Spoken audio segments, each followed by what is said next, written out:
सर्वप्रथम मंच पर उपस्थित शैक्षिक नवाचार कार्यशाला एसोसिएशन उत्तर प्रदेश के सभी पदाधिकारी और इस सभागार में उपस्थित आप सभी शिक्षकगण, आप सभी को मैं कृतज्ञ सर्वप्रथम नमन करना चाहती हूँ, क्योंकि कहा भी गया है कि गोविंद के समकक्ष गुरु होते हैं। तो सबसे पहले आप सबको प्रणाम करना चाहती हूँ। और दूसरी चीज़, जब मनोज जी ने मुझे फ़ोन किया था और इसके बाद वो घर भी आमंत्रित करने आए, इससे पहले मुझे ये लग रहा था कि जैसे जिस तरह से बेसिक में इन दिनों बहुत सारी कार्यशालाएं या नवाचार जैसे शब्द अभी हमने नए नए सुने और निरंतर कुछ ना कुछ कार्य हो रहे हैं, मुझे लगा कि शिक्षा विभाग का ही कोई कार्यक्रम होगा जो सरकारी आयोजन होगा। लेकिन जब मनोज जी ने बताया कि आपकी एसोसिएशन ऐसी है जो बिना किसी दबाव के काम कर रही है, बिना किसी सरकारी दबाव, क्योंकि कई सारी अनावश्यक जिम्मेदारियां भी आप शिक्षकों पर डाल दी जाती हैं जैसा मुझे महसूस होता है, लेकिन आप लोग अपने मन से अपनी जिम्मेदारियों को, कर्तव्यों को पूरा करने के लिए एक संडे जैसा दिन जो हम लोग चाहते हैं अपने लिए हो, वो भी आपने अपने कर्तव्यों के लिए, जिम्मेदारियों के लिए दिया है। ये बहुत बड़ी बात है। तो इसीलिए मैं बहुत ज़्यादा आप सबकी प्रशंसा करना चाहती हूँ और धन्यवाद देना चाहती हूँ, क्योंकि जो कार्य आप लोग अभी करेंगे उसका जो फल होगा वो बच्चों के रूप में, एक सशक्त छात्र के रूप में है। गंध सच्ची उन्हें दिलाता है। मैं नहीं ये कबीर कहते हैं, गुरु ही गोविंद से मिलाता है, गुरु ही गोविंद से मिलाता है। और पिताजी की जहाँ बात हुई तो मुझे याद आता है वो एक हिंदी के प्रोफेसर थे। तो अपने जब भी कोई लेक्चर देते थे या किसी भी विषय पर कुछ पढ़ाते थे तो उनकी आदत थी कि अपने पाठ के साथ वो कई सारी कविताओं को उद्धृत करते थे, मुक्तक, शेर कहते थे। तो उनके जो स्टूडेंट थे वो अपनी डायरी में उसको नोट कर दिया करते थे और उनकी क्लास कोई भी मिस नहीं करना चाहता था। पूरी क्लास उनकी फुल रहती थी और उनके जाने के बाद भी मुझे बहुत सारे उनके स्टूडेंट्स मिलते हैं और वो कहते हैं कि जो भी वो पढ़ाते थे वो काव्यात्मक अंदाज में जब पढ़ाते थे तो वो इतनी अच्छी तरह हम जज्ब कर लेते थे कि आज भी हमें एक एक बात, एक एक पाठ की वो बात याद है। तो बहुत मजबूत हो जाती है हमारी जड़ें अगर हम एक इंटरेस्टिंग वे में अगर पढ़ाई कराते हैं। तो नवाचार का यही अर्थ होता है कि जो बहुत स्थापित पठन पाठन की शैली है उसमें नवीनीकरण करें। किस तरह से करें आप लोग बहुत भली भांति जानते हैं, मुझे बहुत ज़्यादा कहने की आवश्यकता नहीं। तो बहुत धन्यवाद कहना चाहती हूँ, होना चाहती हूँ, तो आप लोग मेरे साथ दीजिएगा। सुनिए कि अक्सर ही मैं दोहराती हूँ एक ज़रूरी बात, पापा बचपन में पापा ने बोए जो मुझ में जज्बात। ये मेरे बचपन का किस्सा है जो मैंने अपने बच्चों को कविता के माध्यम से सिखाया था कि अक्सर ही मैं दोहराती हूँ एक ज़रूरी बात, बचपन में पापा ने बोए जो मुझ में जज्बात। कक्षा 5 में पढ़ने वाली तब थी मैं एक गुड़िया, पापा मुझको कहते थे जादू वाली एक गुड़िया। एक बार ये गुड़िया बोली पापा से ये जाकर, पापा सुंदर सा एक चित्र मुझे दे दो बनवा कर, मुझको अपने विद्यालय में प्रथम जगह है पाना, मैं कितनी होशियार हूँ बच्ची सबको है बतलाना। पापा ने कुछ रंग और कागज मुझसे मंगवाए, रबर पेंसिल पैमाना भी संग उसके रखवाए।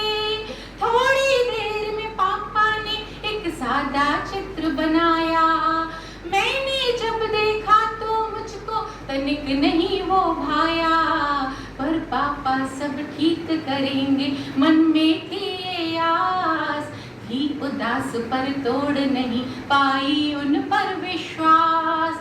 चित्र में मैंने जब देखी थी मोमबत्तियां 3, ये कैसा है चित्र भला इस सोच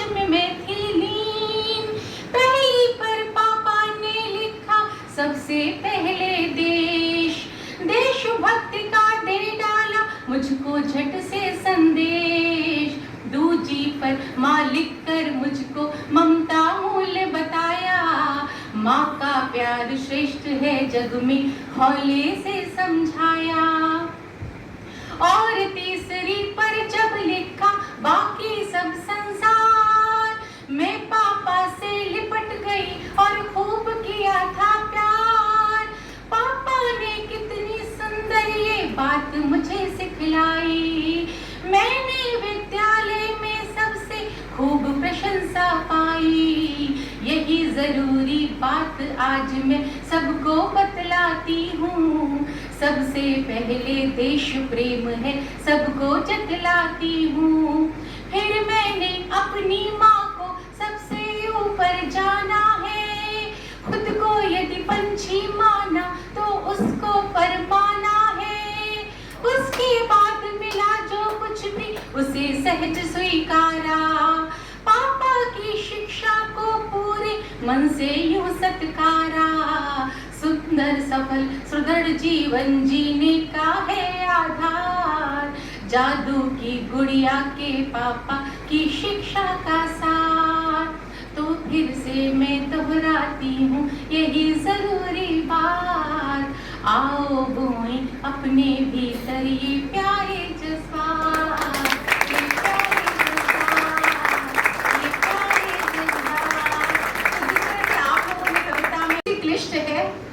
लेकिन आप सब लोग सामने बैठे हैं तो कोई परेशानी की बात नहीं है। मंचों पर बहुत कठिन होता है ऐसी कविताएं पढ़ना, लेकिन फिर भी प्रयत्न करती हूँ कि जो भी कविताएं हो वो श्रेष्ठ होनी चाहिए।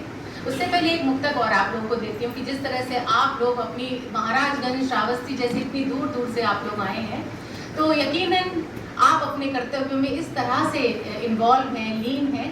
तो ये मुक्तक आपके लिए सुनेगा कि दर्द का आकलन नहीं होता,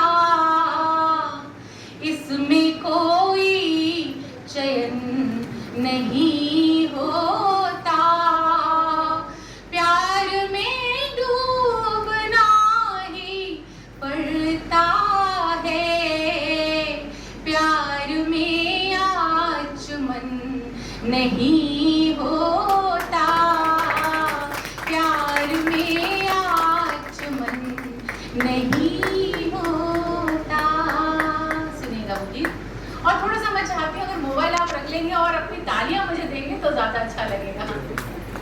सुनिएगा कि आप हस्ताक्षर करें अस्तित्व पर जब, आप हस्ताक्षर करें अस्तित्व पर जब, क्या स्वयं को मैं तभी स्वीकृत करूंगी। आप हस्ताक्षर करें अस्तित्व पर जब, क्या स्वयं को मैं तभी स्वीकृत करूंगी। और अंतरा सुनिएगा कि कोटरों की ओट में जीवन न होगा, प्लेट सी गोलाई में नर्तन न होगा, मंजिलों का रूप धुंधलाएगा निश्चित, स्वप्न की गंधों का घर लेपन न होगा, स्वप्न की गंधों का घर लेपन न होगा। उड़ मैं सकती हूँ अगर पंछी सदृश तो, उड़ मैं सकती हूँ अगर पंछी सदृश तो, बाह भर आकाश क्यों आवृत करूंगी। आप हस्ताक्षर करें अस्तित्व पर जब, क्या स्वयं को मैं तभी स्वीकृत करूंगी। और सुनेगा कि जो अपरिचित था उसे मैं जान पाई। कई कई स्थितियां ऐसी भी होती हैं कि थोड़ी भी अपने आप को हासिल नहीं हूं मैं, लगता है जैसे खुद में ही शामिल नहीं हूं मैं, मैंने किया है अपनी कई ख्वाहिशों का कत्ल, अब कैसे कह तुम बोलिए कातिल नहीं हूं मैं। तो कई सारी परिस्थितियां ऐसी भी होती हैं, लेकिन उनसे हमें बाहर निकलना है। तब कहना चाहती हूँ कि जो अपरिचित था उसे मैं जान पाई, अपनी आवाज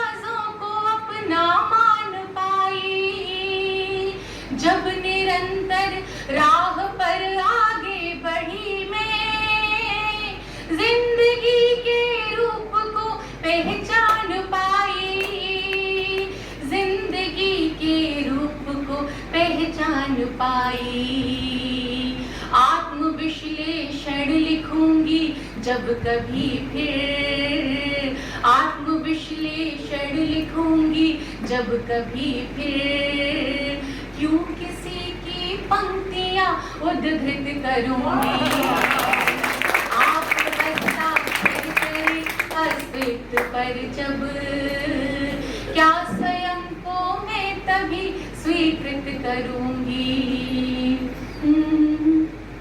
कि धूप में क्या लकड़ियां तापी गई हैं अपनी ही परछाइयां नापी गई हैं शुभ निर्मल कामना पूरित ऋचाएं